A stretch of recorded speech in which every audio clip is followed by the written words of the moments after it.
Welcome to the AFR Saints channel, where we provide you daily content on your favorite team, the New Orleans Saints. Do us a favor and hit that subscribe button. Be sure to leave your comments below and smash that like button. Who dat? Hey, man, give me a thought if you would. First preseason game coming up on Sunday to this point in camp. If you were to give me sort of the overarching theme feel, what is it right now? I think it should be pretty optimistic. All the major questions that we have are on the right track. Derek Carr looks like what he's supposed to be in this offense. He's got it running pretty smoothly. The major injury concerns we had, I think, were Michael Thomas, Trevor Penning, Cesar Ruiz. They all look a little rusty still, and we're seeing inconsistency on the field, but we're seeing them on the field every day. Defensive line was one of my biggest concern areas. I feel better about the defensive line. So I haven't necessarily gone from thinking this is a 10-win team to a 13-win team, but all the reasons that they looked on paper to be the team that should win the NFC South, it appears to be coming together pretty well. We did get some news today about the Saints signing Jaylon Smith. Jordan Schultz had the report. Thoughts on the Saints adding the veteran linebacker? Yeah, they've obviously been looking at that position because they brought in Anthony Barr for a visit too, and these are no small names. This is not special teams depth. This is guys that I think they want a third guy that they can rely on. Now, there's a lot of guys competing for that number 3 spot right now in Zach Vaughn and Nephi Sewell and DeMarco Jackson. I don't think this means that Demario Davis is hurt worse than we think. I think that's going to be a short-term injury, and we've already seen him off to the side working with trainers. But they get scary thin behind Pete Werner and Demario Davis. And Dennis Allen has openly said he's waiting to see a guy emerge behind them. It's not saying that Jaylon Smith automatically leaps to the front of the pack, but they obviously wanted to increase their options there. Mike, I'd love a thought also on Isaiah Foskey. We've talked a lot about the other rookies, but that's a guy that used a high draft pick on that we just haven't heard a lot about so far. Is there anything of note there yet? No, well, unfortunately, yeah. He's one of the guys that every time I take a look at him, he hasn't flashed yet. And Dennis Allen actually just talked about him today and kind of kindly put it that he wants to see him kind of play more free or open it up or let it loose or whatever his exact term was. He said he still thinks he's like kind of thinking a little bit.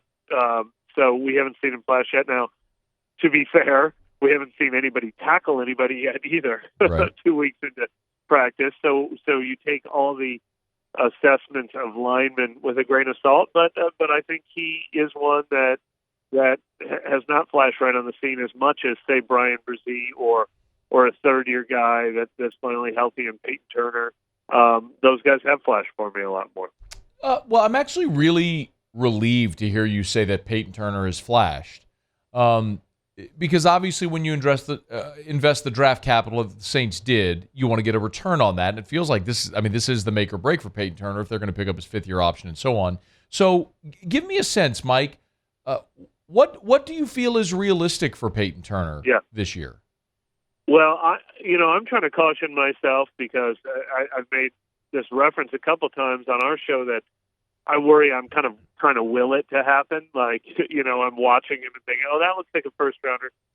But the traits are unmistakable. I mean, it's very similar to watching Brian Brzee. I mean, it's just a different type of athletic makeup. He's big, he's long, he's slippery, he can move. He's got rip moves and swim moves, and he can get out of the pack and run to the sideline and chase down a runner. And all those things are great, and you just don't know if they're going to translate until, it's great to get a swim move in a one-on-one pass rush and say, wow, that guy looks great, but, does he run into the guard in a real football game? Does he only get to the quarterback twice and he gets stymied 70 other times? Does he stay healthy? Those are all the things that can't be proven on the practice field, but everything you want to see, including the fact that he hasn't missed a practice in OTAs, minicamp, or training camp, that wasn't the case last year. He missed all of OTAs and minicamp last year. He was injured in training camp the year before. He was injured during both seasons. it's been a lot of stops and starts with him, and I think we're seeing the progress that comes along with having a full, healthy offseason. He's Mike Triplett, neworleans.football. Conversations every Thursday for as long as the Saints are playing football. Heretofore, brought to you by Benny's Car Wash. You know what's interesting, Mike, is we always kind of go into camp, at least the last several years you and I have done this and spoken, okay, well, who's going to be the quarterback? Where is Taysom Hill fitting in? Like, we're not asking any of those questions this year for obvious reasons. Is that a good thing? Yeah, I sure think so. I mean, Taysom Hill, we actually just talked to him today, and he did get, do you know what your role is going to be? But he made a really good point earlier this summer that this is the first offseason where they've looked at the film of last year, and they're saying, we're building off that. Like, they found a really, believe it or not, the year Sean Payton left, they finally used Taysom Hill the best they've ever used him. He had almost 100 carries, and he averaged 6 yards a carry.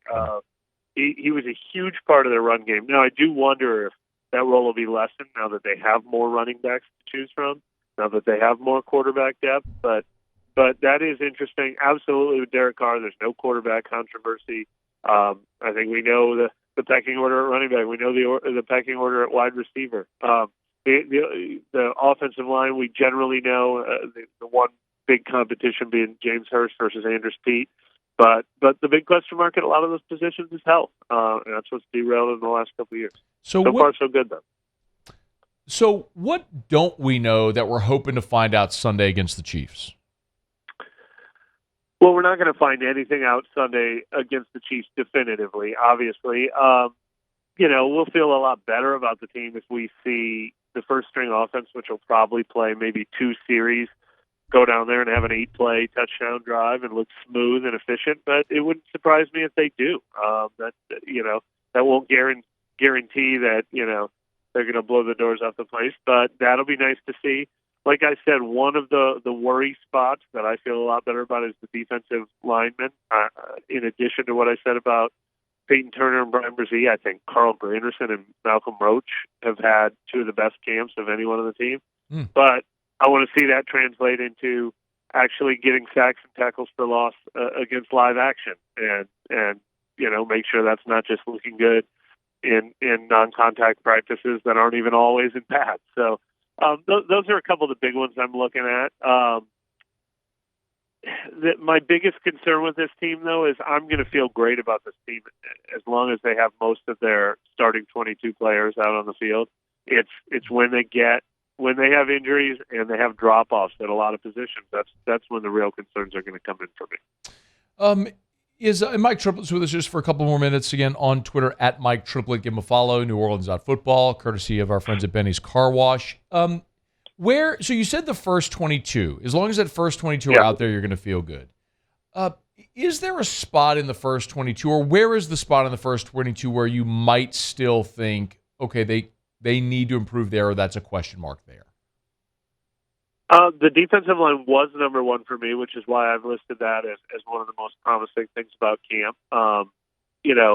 If it's Carl Granderson at defensive end, or if Peyton Turner beats him out, I feel pretty good about that spot after seeing how good Carl Granderson looks.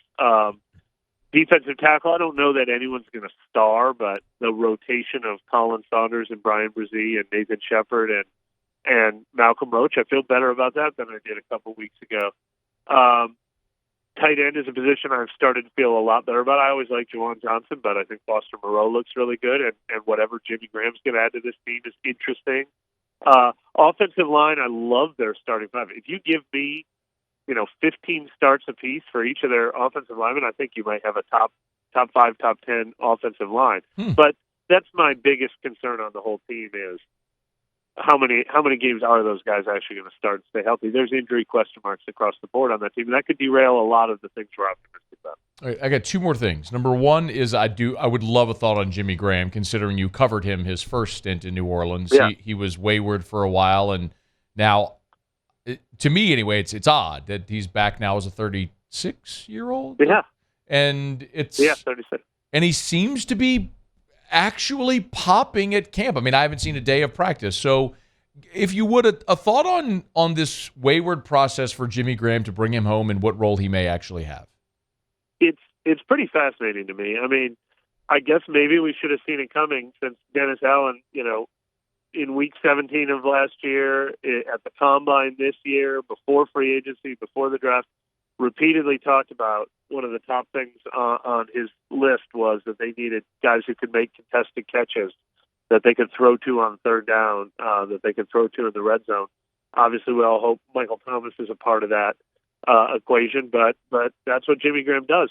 The interesting thing is he's not going to play more than, 20 snaps a game, 15 snaps a game in the red zone on third downs. He's not going to play special teams. He's not going to do a lot of blocking. So they already have that vision for him. They see a spot for a guy who can play that limited of a role.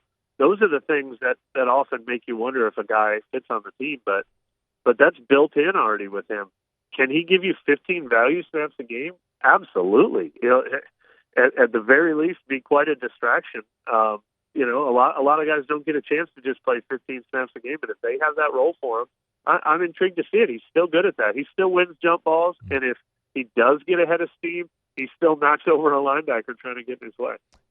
This can be a yes or no. Is he a lock to make the team? No, I don't think so. Okay. I don't think he's a lock to make the team, but like I said, if they have that vision for him going in, it's not that high of a bar to achieve to say, yeah, he looks ready to play 12 to 20 snaps a game. Okay, last thing for you. The other big question we had a year ago at this time was Dennis Allen. He was a second-time head coach, but first year in New Orleans. They were replacing Sean Payton for the first time in a decade and a half. Where are we with Dennis Allen heading into year two? Well, we is carrying a lot of weight in that question, Matt. Yeah. Because there are a lot of people who are starting in very different places with him. Look, we're not going to learn that from watching training camp. We're not going to learn that from watching this first preseason game. And really, talk to me if they start 1-3 or 2-4, and that's when you really get tested as a head coach. Hopefully, it never comes to that point for the Saints this year. But I like a lot of signs that I'm seeing, tea leaves I'm reading. He seems really comfortable. He seems really confident. They've given him every opportunity to succeed. He learned what worked what didn't work last year, what did work last year. He's got the exact kind of quarterback that is going to run the kind of offense that he and Pete Carmichael want to run here. He's got the kind of coaching staff, the guys he's worked with before, running his defense for him while he continues to call the plays. They gave him every resource. I mean, they kind of went all in this year as they always do, and instead of going cheap in any position. So he's got every opportunity, and I'm feeling off of his vibe that he feels pretty good about the team they've built and optimistic. So far so good on that track. But obviously we can't learn that in August. We can't know for sure. He is Mike Triplett. Looking forward to doing this on Thursdays. Man, we appreciate the time as always. We'll have a preseason game to react to when we visit next week. All right, real fake football. I can't wait. I love real fake football. All right, he's Mike Triplett, neworleans.football. Thank you. Thanks. Hey, thanks so much for watching. Please leave your comments. I love to interact. And be sure to hit the red subscribe button below.